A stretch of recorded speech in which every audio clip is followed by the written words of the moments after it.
When the parts came out of the parts cleaner, they looked more or less like this. They did have some little blotches of paint left on them here and there.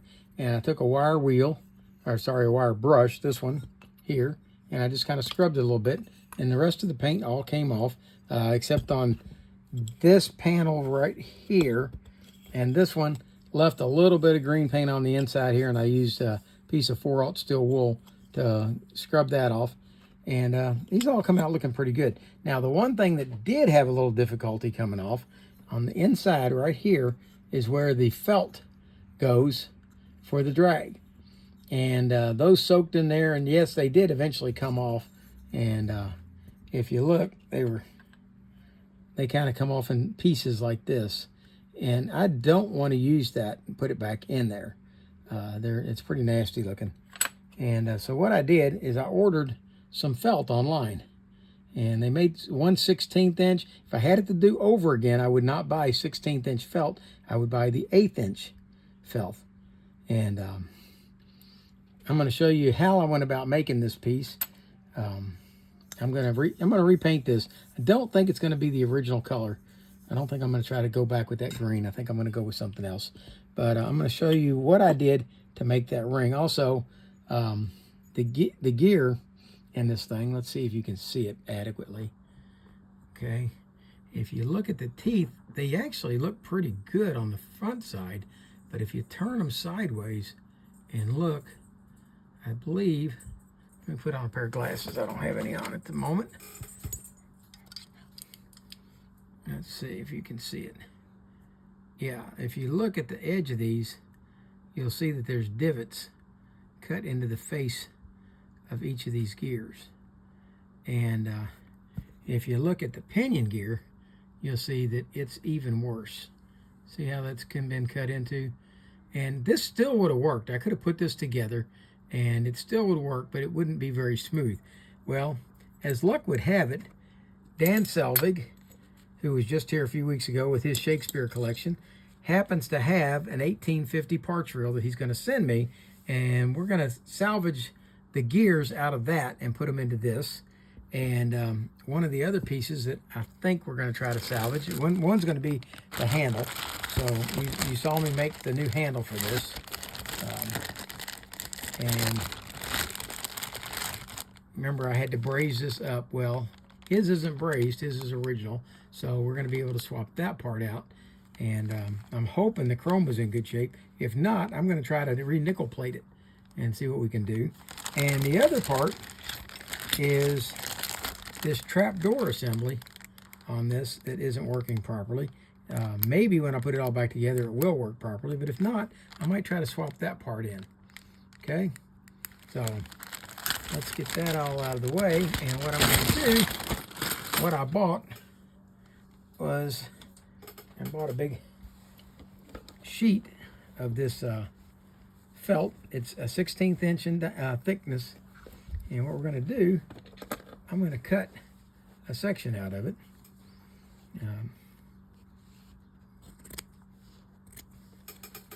And this would actually work very well if I was making felt drag washers as well. Okay, so I took it like this, and I'm going to lay it on this piece of wood so that I've got something hard for it to sit on. And then I set the cap on here, and what I did, let's back out a little bit. There we go. And what we did is I took and I traced a circle all the way around the cap. Now, if I just cut that on that line, it's going to be the same diameter as the outside of this.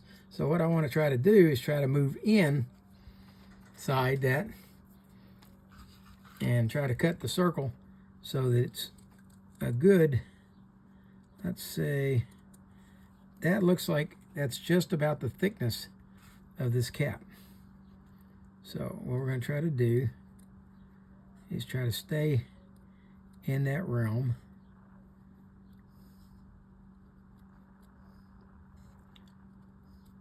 Which actually might be easier if I cut it from this side. That way I can actually see the distance.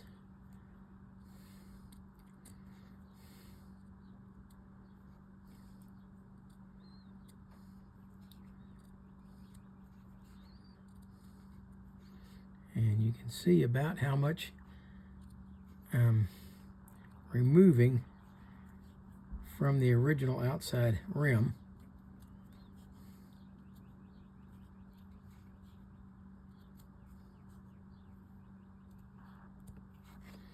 Okay, and this should fit pretty much right down inside there. And it's a little bit more than it needs to be, but that's okay. Once we cut the center section out of it, that's probably going to be about right. Okay, so now what I'm going to do is I'm going to take and fold this like this and make my first cut right about like that, because that's all the thicker that I want that to be. If you look at the originals that were on there, they were only about that wide. Okay, but they are a bit thicker than this. So if I was going to do it again, like I said, I would order some 1/8 inch instead of the 1/16. But I think the 1/16 is going to work okay.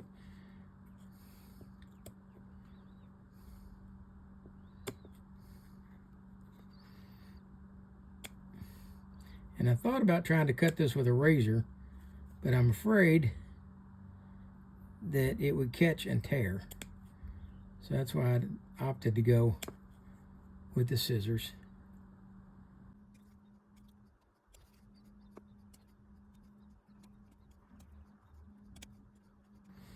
Okay. And that cuts it in like that. And then it should pretty much fit into there. And that's one of those things you have to glue it in a little bit at a time. And I will end up using rubber cement when I go to glue this back in, or in to begin with, not back in. This will be the first time this has been in here. Okay.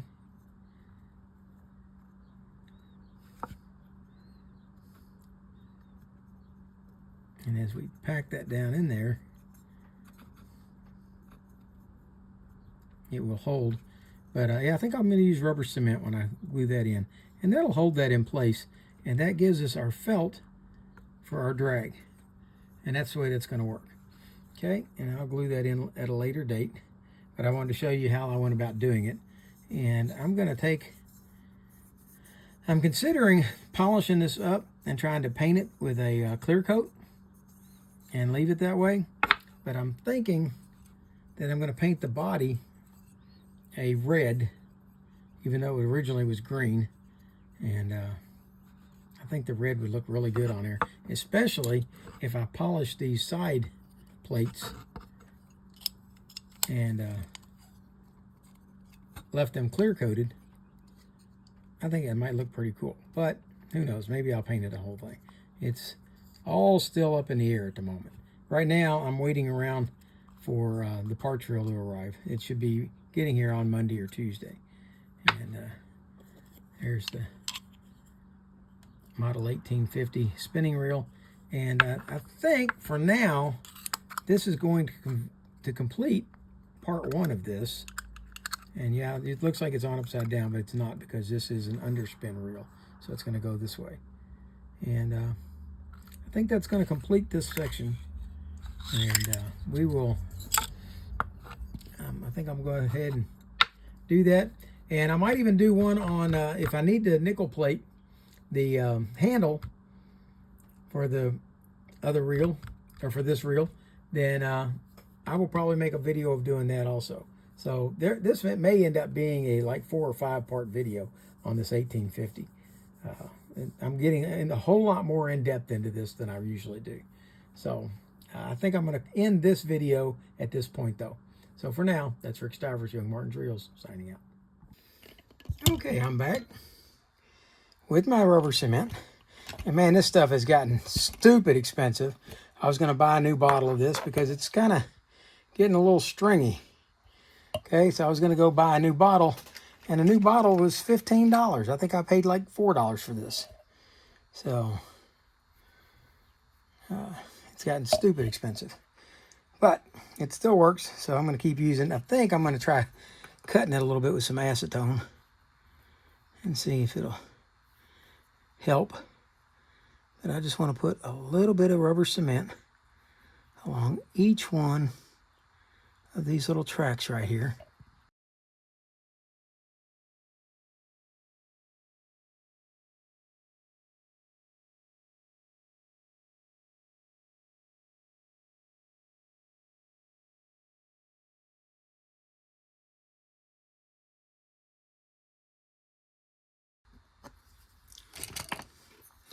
All right, now I'm going to try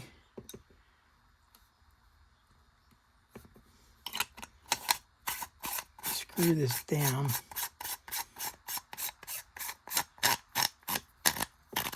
See if it will. Nope, it didn't stay in place. Okay, and it cut it at that. So,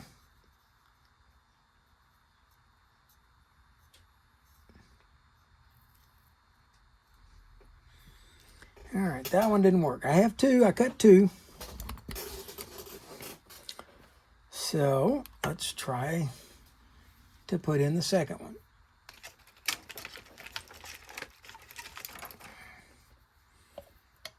I have another option if this doesn't work, but just as soon be able to make this work.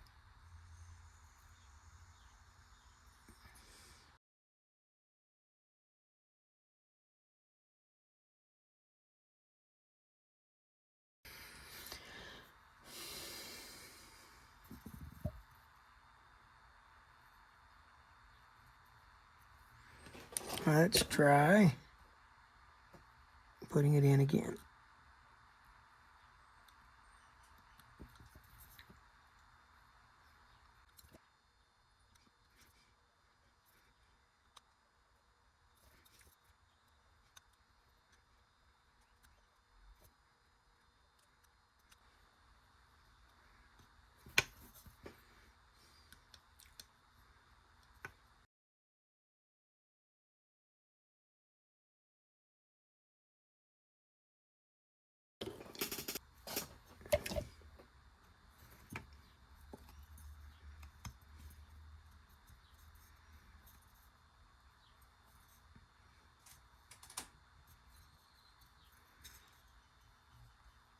All right, now I've put quite a bit of glue in there, and I'm going to give that a chance to cure up.